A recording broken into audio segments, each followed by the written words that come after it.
കോഴിക്കോട് വിലങ്ങാട് വീണ്ടും ഉരുൾപൊട്ടി. ഷിത ജഗത് ചേരുന്നുണ്ട്. ഷിത, കഴിഞ്ഞ ദിവസം ഉരുൾപൊട്ടിയ ഈ അടിച്ചിപ്പാറയിൽ തന്നെയാണോ ഇന്നും ഉരുൾപൊട്ടൽ ഉണ്ടായിരിക്കുന്നത്? വലിയ നാശനഷ്ടമുണ്ടായോ? ധന്യ, അതേ സ്ഥലത്ത് തന്നെയാണ് ഇന്നും ഉരുൾപൊട്ടലുണ്ടായത്. വിലങ്ങാട് ഇന്നലെ ഉണ്ടായത് വലിയ നാശനഷ്ടങ്ങൾ തന്നെയാണ്. സ്വാഭാവികമായിട്ടും വയനാട് ഇത്തരത്തിലുള്ള ഒരു വലിയ ഉരുൾപൊട്ടൽ വന്നപ്പോൾ ആരുടെയും ശ്രദ്ധയിൽ എത്താതെ പോയൊരു സ്ഥലം കൂടിയാണ് വിലങ്ങാട് എന്നുള്ളത്. ഇന്നലെ അർദ്ധരാത്രിയോടുകൂടി, അതായത് മേപ്പാടിയിൽ ഉരുൾപൊട്ടുന്ന അതേ സമയത്ത് തന്നെയാണ് അവിടെയും വിലങ്ങാടും ഉരുൾപൊട്ടുന്നത്.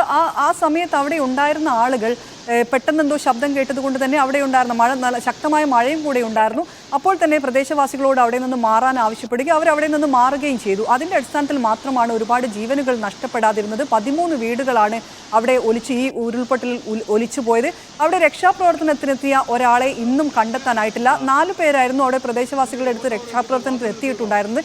ശക്തമായ മലവെള്ളപ്പാച്ചിലുണ്ടായപ്പോൾ അതിൽ 4 പേരും മാറിയിരുന്നു. 3 പേർ മറ്റൊരു സ്ഥലത്തേക്ക് ഓടി രക്ഷപ്പെട്ടപ്പോൾ മാത്യു എന്ന് പറയുന്ന കാണാതായത് ഒരു റിട്ടയർഡ് അധ്യാപകൻ കൂടിയാണ് ഈ മാത്യു എന്ന് പറയുന്ന ആൾ ആ ഒരു കടയുടെ സമീപത്തേക്ക് മാറി നിൽക്കുകയായിരുന്നു. ആ കടയടക്കം മലവെള്ളപ്പാച്ചിലിൽ കുത്തിയൊലിച്ചു പോയി. അതോടുകൂടെ മാത്യുവിനെയും കാണാതായതാണ്.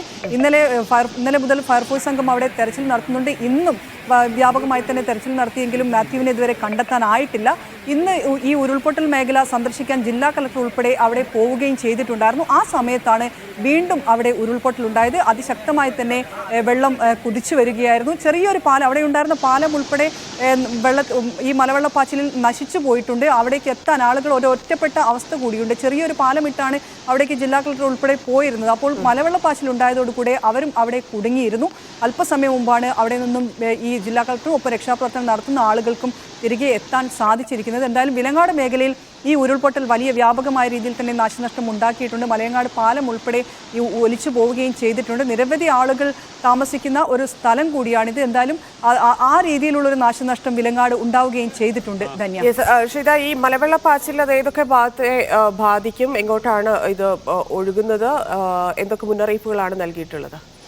കഴിഞ്ഞ ദിവസങ്ങളിൽ തന്നെ ആളുകൾക്ക് മുന്നറിയിപ്പ് നൽകിയിട്ടുണ്ട്. വിലങ്ങാട് ഇത്തരത്തിലുള്ള ഉരുൾപൊട്ടൽ ഉണ്ടാകുമ്പോൾ വിലങ്ങാട് അവിടെ ഒരു പുഴയുണ്ട്. ഇതിന് താഴെ തന്നെ വിലങ്ങാട് ടൗണിനോട് ചേർന്ന് ഒരു പുഴയുണ്ട്. ആ പുഴയിലേക്കാണ് വെള്ളം ഒഴുകിയെത്താറുള്ളത്. അത് കരകവിഞ്ഞ് ഒഴുകുകയാണ്. ആ കരകവിഞ്ഞ് ഒഴുകുന്നതിൻ്റെ അടിസ്ഥാനത്തിലാണ് മറ്റ് പാലങ്ങൾ ഉൾപ്പെടെ അവിടെ ഒലിച്ചു പോവുകയും ചെയ്തിട്ടുള്ളത്.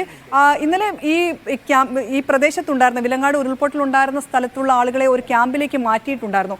ആ ക്യാമ്പിലേക്ക് എത്തണമെങ്കിൽ ഈ പാലം കടന്നു പോകണം. ആ പാലം നശിച്ചു പോയതോടുകൂടെ അവിടെയുള്ള ആളുകൾ ഒറ്റപ്പെട്ട ഒരു അവസ്ഥയിലായിരുന്നു. അതെല്ലാം തന്നെ ഇന്നും ആ സ്ഥിതിയെല്ലാം തന്നെ മാറ്റിക്കൊണ്ട് ആളുകൾക്കെല്ലാം തന്നെ ആളുകളുടെ അടുത്തേക്ക് പോകാനും മറ്റും സാധിക്കുകയൊക്കെ ചെയ്തിട്ടുണ്ട്. പക്ഷേ എന്നിരുന്നാൽ പോലും ഒരു പൂർണ്ണ അർത്ഥത്തിലേക്ക് വിലങ്ങാട് ഇതുവരെ എത്തിയിട്ടില്ല. ഇതിനു മുൻപും 2022 തോന്നുന്നു മുൻപൊരു വിലങ്ങാട് ഉരുൾപൊട്ടലുണ്ടാവുകയും നിരവധി ജീവനുകൾ അപഹരിക്കുകയും ചെയ്തിട്ടുണ്ടായിരുന്നു. അതിനോട് തൊട്ടടുത്തുള്ള ഒരു പ്രദേശത്താണ് വീണ്ടും പുലർച്ചെ ഉരുൾപൊട്ടലുണ്ടാകുന്നതും ഒരാളെ ഇതുവരെ കണ്ടെത്താൻ ആയിട്ടില്ല എന്നുള്ളതും. ആ ഭാഗത്തെല്ലാം തന്നെ വലിയ രീതിയിലുള്ള നാശനഷ്ടങ്ങളുണ്ട്. റോഡിൽ മുഴുവൻ ഈ മരങ്ങൾ കുത്തിയൊലിച്ചു വന്നിട്ടുണ്ട്. ആ മലവെള്ളപ്പാച്ചിലിൽ മരങ്ങൾ കുത്തിയൊലിച്ചു വന്നിട്ടുണ്ട്. വലിയ പാറക്കല്ലുകൾ വന്ന് എത്തിയിട്ടുണ്ട്.